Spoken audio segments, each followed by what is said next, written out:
मुझे कोई चुनाव लड़ने, अभी पंचायती राज के चुनाव आने वाले हैं, मुझे वो लड़ते नहीं है। जैसे पार्टी का निर्देश होगा वो तो करेंगे ही, परंतु संपर्क के हिसाब से ये बात आगे बढ़ानी है। चाहे मैं पीता नहीं हूँ तो मैं चारपाई पर चर्चा होगी, जाजम पे चर्चा होगी। अपने यहाँ तो जाजम का सिस्टम है, तो जाजम पे चर्चा होगी। गांव में जैसे जो सरहद पर गांव है उनको सबसे संपर्क करना और उनकी बात, कुछ भी का कार्य हो, विकास के हिसाब से हो या कोई अन्य कार्य हो, वो बात सही जगह पहुंचाना, अगर आवश्यकता है तो, नहीं है तो फिर just चर्चा ही करनी। सबको सक्रिय करना है, पुराने नए जो भी हो सबको जोड़ना है, तो इसीलिए ये कार्यक्रम बना है। कार्यक्रम में आए और साथ चर्चा करें और आगे उनकी जो बात है, चाहे स्थानीय बात हो चाहे देश के हिसाब से हो, वो बात आगे पहुंचानी है, तो चर्चा में जरूर आए। पूछ करेंगे, पहला पड़ाव शुरू हो रहा है, कितना जोश कितना खरोश, मानस कैसे बना?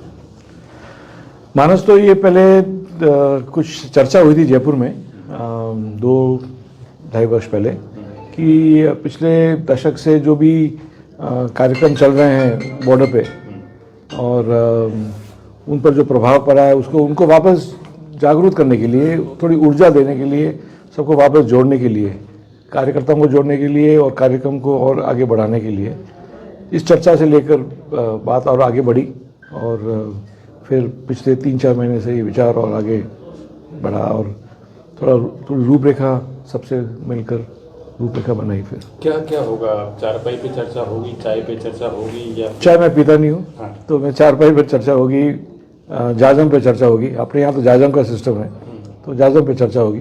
गांव में जैसे जो सरहद पर गांव है उनको सबसे संपर्क करना और उनकी बात, कुछ भी का कार्य हो, विकास के हिसाब से हो या कोई अन्य कार्य हो, वो बात सही जगह पहुंचाना, अगर आवश्यकता है तो, नहीं है तो फिर just चर्चा ही करनी। अमूमन ये होता है कोई राजनेता यात्रा पर निकलता है तो राजनीति से जोड़ जाता है, अभी तो कोई चुनाव भी नहीं है। मुझे कोई चुनाव लड़ने, अभी पंचायती राज के चुनाव आने वाले हैं, मुझे वो लड़ते नहीं है। जैसे पार्टी का निर्देश होगा वो तो करेंगे ही, परंतु संपर्क के हिसाब से ये बात आगे बढ़ानी है। अभी अगर बात करें तो बॉर्डर पे एक बंदूक की चर्चा चल रही है, सर होना चाहिए उन लोगों के पास में जो सही में पहरेदार हैं बॉर्डर के, जो वहाँ के निवासी है, बंदूक लाइसेंस के बाद फिर वापस आया कि साहब बंदूक का ज़माना नहीं है, टेक्नोलॉजी का ज़माना है, मिसाइलों का ज़माना है, इसको लेके आप क्या कहें? चाहे बंदूक हो चाहे टेक्नोलॉजी हो, ज़माना तो इंसान का है ना। इंसान सक्रिय रहेगा तो देश सुरक्षित रहेगा। तो इंसान को सक्रिय करना है, इंसान को जोड़ना है और मुख्य धारा से जोड़ना है, वही अपना मार्गदर्शन है। शरद के लोगों के लिए शस्त्र और शास्त्र कितने जरूरी है? सबसे जरूरी ये है।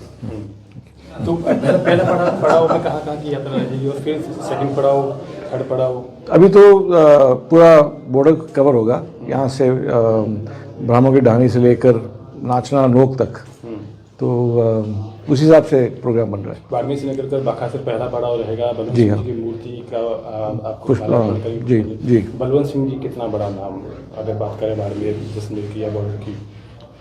बाड़मेर जैसलमेर के हमारे परिवार के नाम है, तो मैं तो बचपन से उनको जानता हूँ, मिला हूँ, और केवल मैं ही हूँ राजनेताओं में जिसका सौभाग्य मिला उनको दर्शन करने का, और वर्दी में भी मेरी उनसे वर्दी में दर्शन हुई है।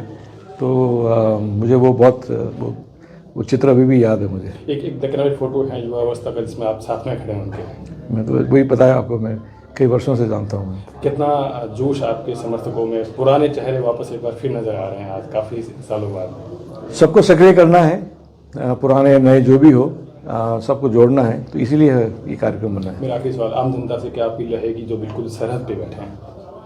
तो कार्यक्रम में आए और साथ चर्चा करें और आगे उनकी जो बात है, चाहे स्थानीय बात हो चाहे देश के हिसाब से हो, वो बात आगे पहुंचानी है, तो चर्चा में जरूर आए।